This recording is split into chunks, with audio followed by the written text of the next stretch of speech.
का physics online class में स्वागत है। आप सभी जो नए स्टूडेंट्स फर्स्ट ईयर में आए हैं तो फिजिक्स पढ़ाने के लिए माइसेल्फ किशोर प्रजापति आप लोगों को फिजिक्स में पढ़ाऊँगा और आज से हम ऑनलाइन क्लास स्टार्ट कर रहे हैं। जैसा कि आप सब जानते हैं, कोविड-19 के आपातकाल की वजह से ऑफलाइन क्लासेज अभी तक स्टार्ट नहीं हो पाई हैं। वैसे जुलाई में स्टार्ट हो जाती हैं, लेकिन इस बार ऑफलाइन क्लासेज फिलहाल तक स्टार्ट नहीं हो पाई हैं। तो आप लोगों का समय बर्बाद ना हो, सिलेबस समय पर हो पाए, इसलिए हमने ऑनलाइन क्लास स्टार्ट करने का आवश्यकता को महसूस किया है। इसलिए आज से हम ऑनलाइन क्लास स्टार्ट कर रहे हैं। आज 11 सितंबर से क्लास स्टार्ट कर रहे हैं फिजिक्स की बीएससी फर्स्ट ईयर। सभी स्टूडेंट्सों से विशेष अनुरोध है कि जो भी क्लासेज रेगुलर आप लोगों को भेजी जाएंगी वो निरंतर और नियमित रूप से उनको देखें, ध्यान से समझें और साथ में अपनी नोटबुक में नोट्स बनाते रहें। जो भी आपको बोर्ड पे लिखाया जा रहा है, समझाया जा रहा है, उसको नोट करें और नोट्स बनाएं ताकि अच्छे से समझ में आ सके। अब चूँकि आप लोग कॉलेज के पहली ईयर है, आप लोगों की फर्स्ट ईयर है, सबसे पहले तो आप लोगों को ये समझना जरूरी है कॉलेज का पैटर्न क्या होता है। आप लोगों के 3 पेपर होते हैं। पेपर फर्स्ट, इसका नाम है यांत्रिकी, मैकेनिक्स इसको कहते हैं। फर्स्ट पेपर मैकेनिक्स का है आप लोगों को फिजिक्स में। सेकेंड पेपर जो है पेपर सेकेंड, ये इलेक्ट्रोमैग्नेटिक्स का है।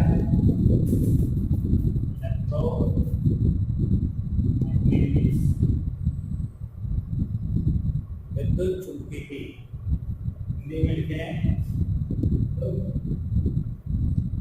चुंबकीय।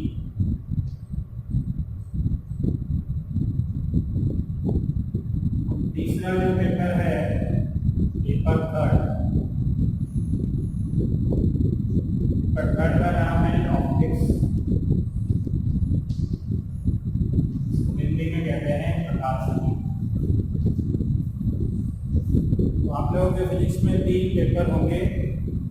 अभी तक जो क्लासेज चलती थी इसके अकॉर्डिंग प्रत्येक पेपर 50 नंबर का होता है। ये भी 50, ये भी 50 और ये भी 50।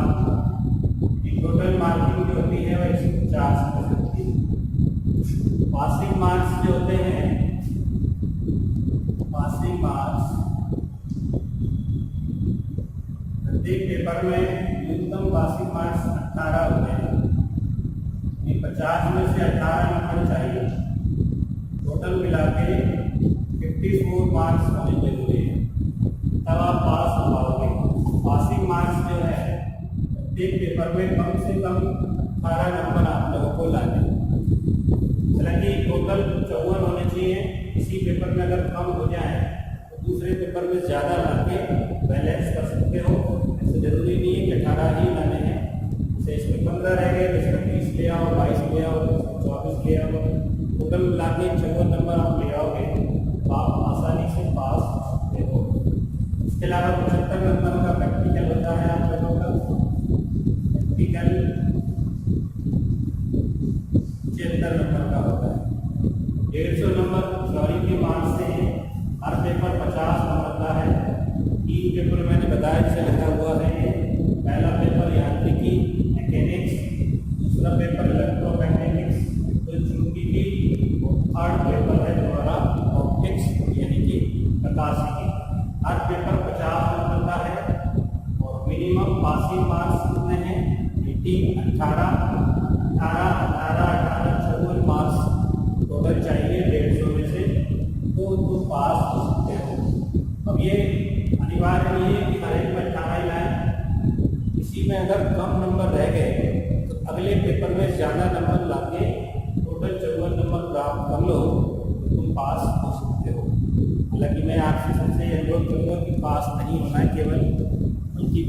अच्छे मार्क्स लाने, 150 में से कम 100 प्लस मार्क्स लाने अगर पढ़ाई करनी है साइंस की, क्योंकि साइंस के स्टूडेंट का मतलब होता है सिंसियर।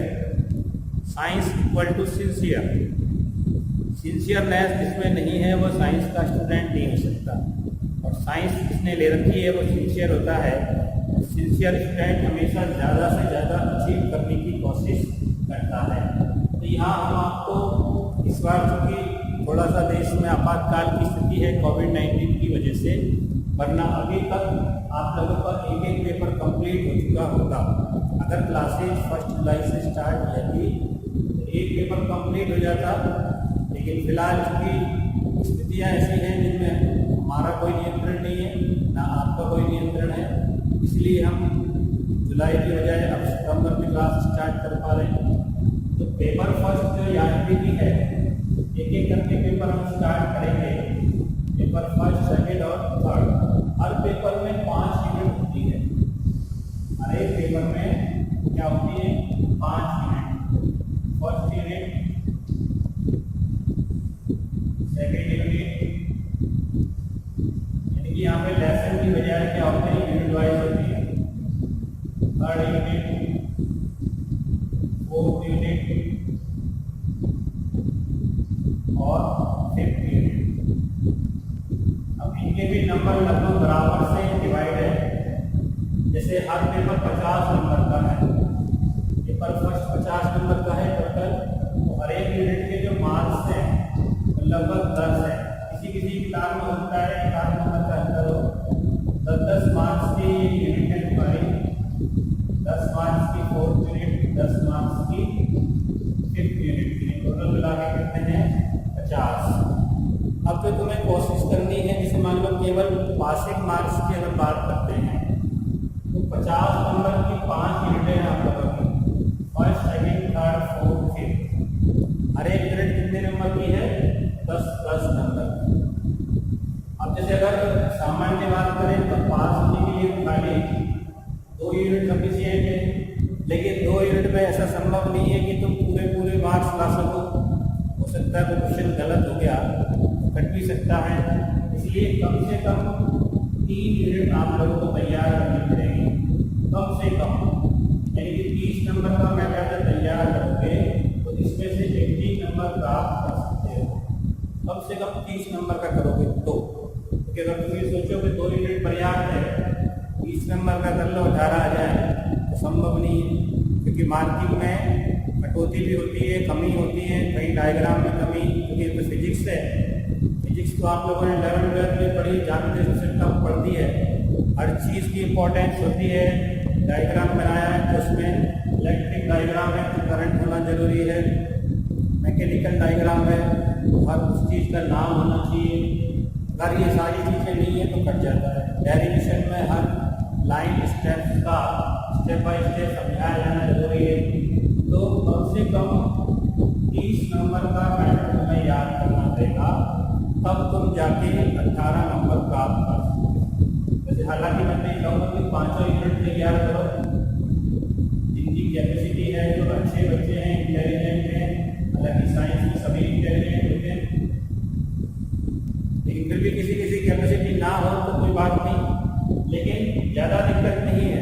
12वीं क्लास की बजाय कम मेहनत में अच्छे मार्क्स प्राप्त कर सकते हो, लेकिन बशर्ते कि सबसे बड़ी चीज़ जो है हर यूनिट को पूरी पढ़ना है कंप्लीट। ऐसे नहीं इस यूनिट को आधा पढ़ा छोड़ दिया, फिर इसको पढ़ लिया, इसमें 2-3 टॉपिक पढ़े छोड़ दिया, तो वो किसी काम में नहीं, क्योंकि वो 2-3 ऐसा तो है नहीं कि तुमने जो 2-3 टॉपिक पढ़े उन्हीं में से क्वेश्चन पूछ लिया, बाकी बचे उनमें से पूछ लिया तो क्या करोगे? ठीक है ना? तो ऐसा नहीं है कि अगर कंप्लीट यूनिट को पढ़नी है तो पूरा पढ़ना उसको, जितना भी टीचर के द्वारा पढ़ाया जा रहा है।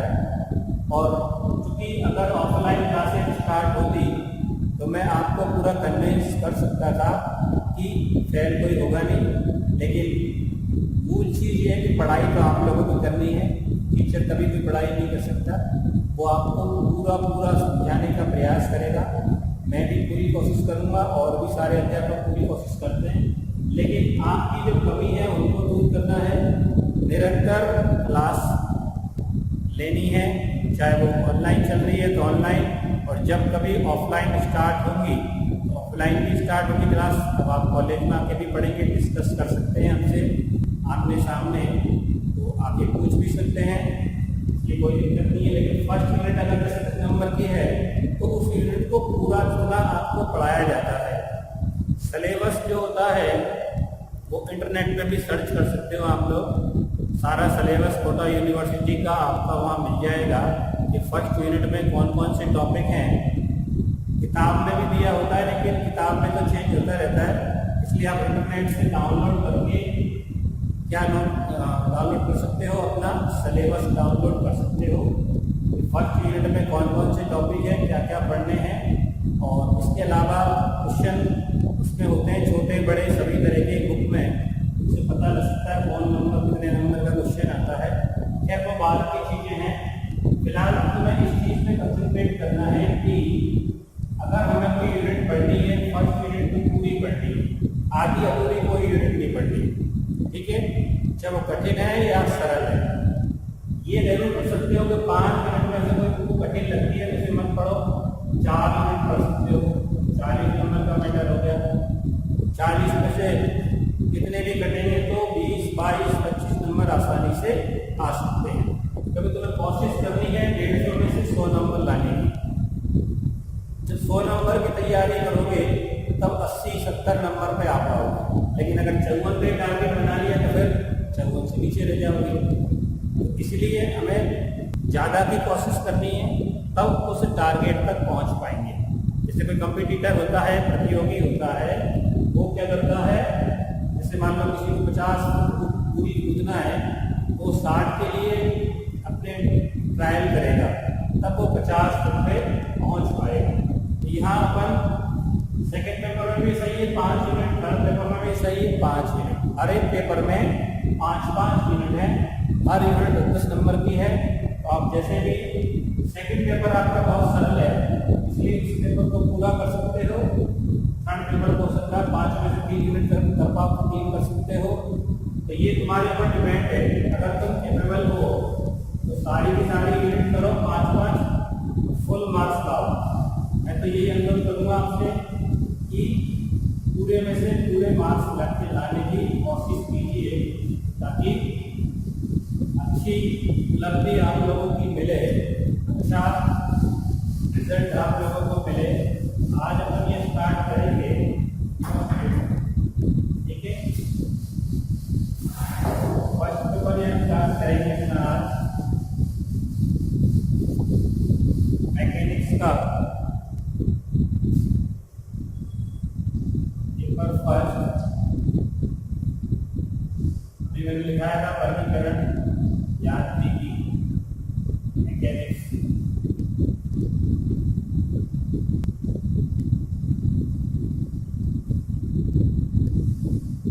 यांत्रिकी में जो फर्स्ट यूनिट है, तो मैंने बताया हर पेपर में 5 यूनिट है। पहली यूनिट जो है फर्स्ट यूनिट, फर्स्ट यूनिट का नाम है जड़त्वीय और अजड़त्वीय निर्देश तंत्र।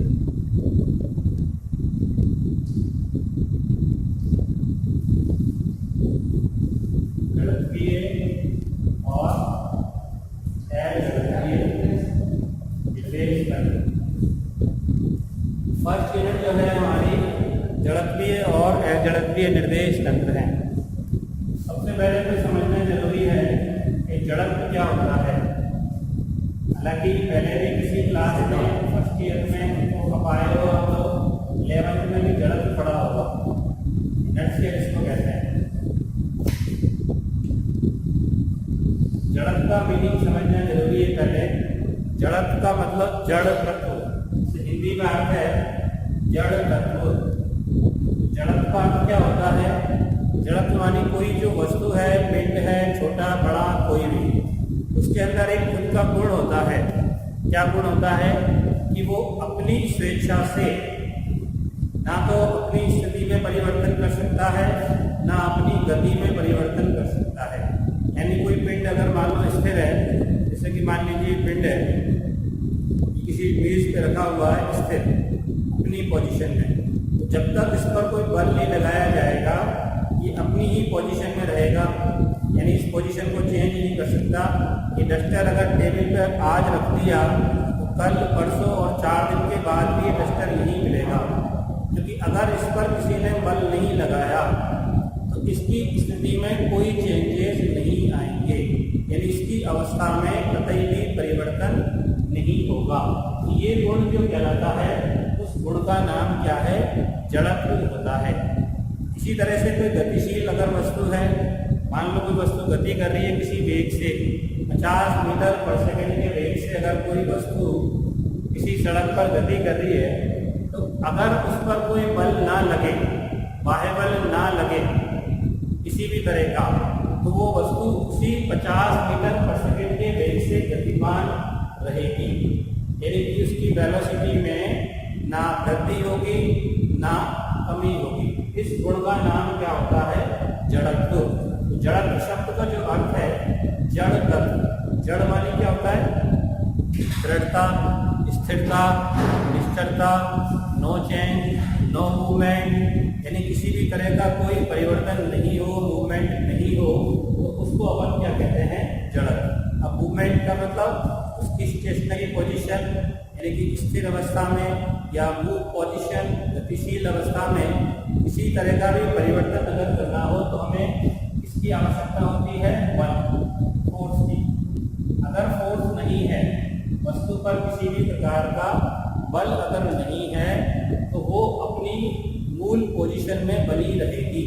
अगर स्थिर है तो स्थिर रहेगी और अगर गति कर रही है तो गतिशील रहेगी।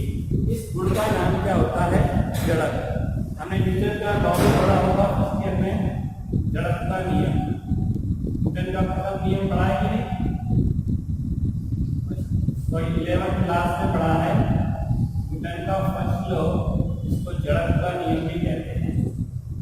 तो जड़त्व का नियम इसी तरह का है, अगर कोई वस्तु स्थिर है तो स्थिर ही रहेगी और अगर गतिशील है तो गतिशील ही रहेगी जब तक कि उस पर कोई बल नहीं लगाया जाता।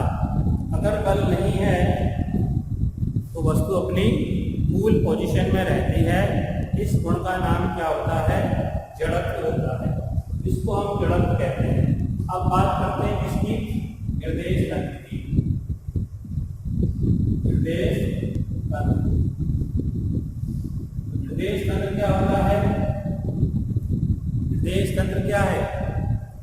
जैसे आप ये भी 11th क्लास में पढ़ चुके हो, मैथ्स के स्टूडेंट हो आप सभी, फिजिक्स कोई पढ़ेंगे जो मैथ्स के स्टूडेंट हैं, बायो के स्टूडेंट हैं नहीं, इसलिए ज़्यादा मुझे समझाने की आवश्यकता आप लोगों को नहीं होनी चाहिए कि निर्देश तंत्र क्या होता है। कोऑर्डिनेट सिस्टम जो होता है, तो निर्देश तंत्र में मूल रूप से 3 अक्षय हम निर्धारित करते हैं।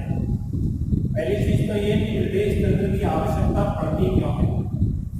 क्योंकि जब अपन डायनेमिक्स की बात करते हैं किसी चीज की गति की, गति का मतलब क्या होता है? गति जिसको अंग्रेजी में हम कहते हैं मोशन। तो मोशन का अर्थ क्या होता है? मोशन का मतलब होता है वस्तु की या पिंड की अवस्था में परिवर्तन। वस्तु की अवस्था या स्थिति में समय के साथ परिवर्तन। अगर किसी वस्तु की स्थिति या अवस्था में समय के साथ परिवर्तन होता है तो हम कहते हैं कि गति है। अगर परिवर्तन नहीं है तो क्या कहते हैं अपन? गति नहीं है। तो गति को अध्ययन करने के लिए, ऑब्जर्व करने के लिए, किसी वस्तु की स्थिति में परिवर्तन को, समय के साथ परिवर्तन को ऑब्जर्व करने के लिए हमें किसकी आवश्यकता होती है? निर्देश तंत्र की। निर्देश तंत्र का मतलब कोई वस्तु नहीं है, कोई चीज नहीं है कि जो बाजार में मिलेगी खरीद के लाओ। निर्देश तंत्र केवल मानना पड़ता है, कल्पना करनी पड़ती है। जैसे अपन जनरली निर्देश तंत्र जो मानते हैं, अगर फिल्म में है तो 3 अक्ष वाला एक सिस्टम बनाया जाता है। सिस्टम सिर्फ एक काल्पनिक है, इसमें 3 अक्षें होती हैं जिनको हम कहते हैं क्रमशः एक्स अक्ष, वाई अक्ष तीनों अक्षें एक दूसरे के परपेंडिकुलर होती हैं। परपेंडिकुलर मतलब लंबवत। जैसे इस बोर्ड के अंदर दो अक्षें हैं, एक ये y, एक इधर x। तीसरी अक्ष जो होगी वो इधर की तरफ होगी, यानी तीनों अक्षें एक दूसरे के लंबवत होती हैं। इस तरह से जैसे चौक में देख सकते हैं अपन, ये इस तरह से अक्ष हो, इसको x अक्ष मान लें, ये y अक्ष हो गई और ये हो गई तुम्हारी z अक्ष। तो इसको अपन निर्देश तंत्र मान सकते हैं। अब x y z का तो मतलब कोई फिक्स नहीं है कि इधर वाली कोई x माने, ये तो जनरल नेम है। जैसे अपन मानते हैं कि माना x y z, माना ABC, माना के गए, इसलिए किसी को भी x मान सकते हैं। ऐसा कोई फिक्स नहीं है कि x यही होती है। वो तो अभी तक हमने सामान्य साइंस पढ़ी है, उसमें अपन x y कैसे मानते हैं, इसको x मान सकते हैं, इसको y मान सकते हैं, इसको z मान सकते हैं। ऐसा कुछ भी नियम नहीं है कहीं भी कि x किसी को माने, y ऊपर वाली को माने या z, तो किसी को भी मान सकते हैं। तो नाम हम नहीं रखें, जो कल्पना की है एक तंत्र की, जिसमें तीनों अक्षें जहाँ मिलती हैं, बिंदु को हम कहते हैं मूल बिंदु, बॉइलिंग पॉइंट, या इसका दूसरा नाम होता है निर्देश तंत्र, निर्देश बिंदु, मूल बिंदु या निर्देश बिंदु। निर्देश का मतलब इसके सापेक्ष अध्ययन होगा, यानी कि जो प्रेक्षक होता है, ऑब्जर्व करने वाला, आप लोग कोई भी हो सकता है, जो ऑब्जर्व करेगा मोशन को, गति को या अवस्था परिवर्तन को, वो इस पॉइंट पे होता है, इसे कहते हैं मूल बिंदु या निर्देश बिंदु। जैसे मान लो कि कोई वस्तु की पोजीशन यहाँ है, तो इसके दो निर्देशांक होंगे। निर्देशांक मतलब निर्देश देने वाले निर्देशांक होते हैं। जैसे मान लो इसकी पोजीशन क्या है, मान लो इस अक्ष पे इसकी दूरी है 5 मीटर और ऊपर की तरफ दूरी है मान लो 6 मीटर। इसके कोऑर्डिनेट क्या हो जाते हैं, 5, 6। कोऑर्डिनेट अपन इसे दिखाते हैं, निर्देशांक इसको कहते हैं हिंदी में। अंक है ये 5 और 6, इसलिए निर्देश अंक। तो अंक ये निर्देश दे रहे हैं हमें कि इस वस्तु की पोजीशन क्या है, स्थिति क्या है। तो मूल बिंदु के सापेक्ष इसकी स्थिति क्या है, उस मूल बिंदु का उसका निर्देशांक कहलाता है। तो निर्देश अंकों से अपन डिटरमाइन कर सकते हैं कि ये x दिशा में 5 मीटर दूर है और y दिशा में 6 मीटर दूर है, इसीलिए इसकी कोऑर्डिनेट क्या है, 5, 6। तो इस पॉइंट को अपन से P बिंदु मान लें, तो इसको दिखाने वाला सदिश क्या कहलाता है, स्थिति सदिश। ये सब 11th क्लास में पढ़ चुके हो, मैं सिर्फ तुम्हें दोबारा से रिवाइज करा रहा हूँ समझने के लिए। इसको क्या बोलते हैं, स्थिति सदिश, आर वेक्टर। आर वेक्टर से रिप्रेजेंट करते हैं इसको, स्थिति सदिश को। कोऑर्डिनेट के रूप में लिख सकते हैं। यहाँ पे हम एकांक सदिश यूज करते हैं, आई कैप एक्स के अकॉर्डिंग और जे कैप वाई की दिशा में और जेड की दिशा में क्या लेते हैं, के कैप। तो निर्देशांक के रूप में इसको कैसे लिखेंगे, जैसे 5 स्थिति है तो 5 आई कैप और 6 वाई दिशा में 6 जे कैप। इस तरह से हम क्या लिखते हैं, स्थिति सदिश लिखते हैं। ये सब 11th क्लास में पढ़ चुके हो, नया कुछ भी नहीं है। लेकिन चूंकि अपने को निर्देश तंत्र के बारे में पढ़ना है, इसलिए स्टार्टिंग बेसिक चीज़ें मैं आप लोगों को, आज पहला दिन है क्लास का, इसलिए मैं थोड़ा सा पुराना आप लोगों को समझा रहा हूँ। इस तरह से स्थिति सदिश, विस्थापन सदिश वगैरह होते हैं। ठीक है, आज की क्लास में इतना पर्याप्त है, आगे अगली क्लास में हम पढ़ेंगे।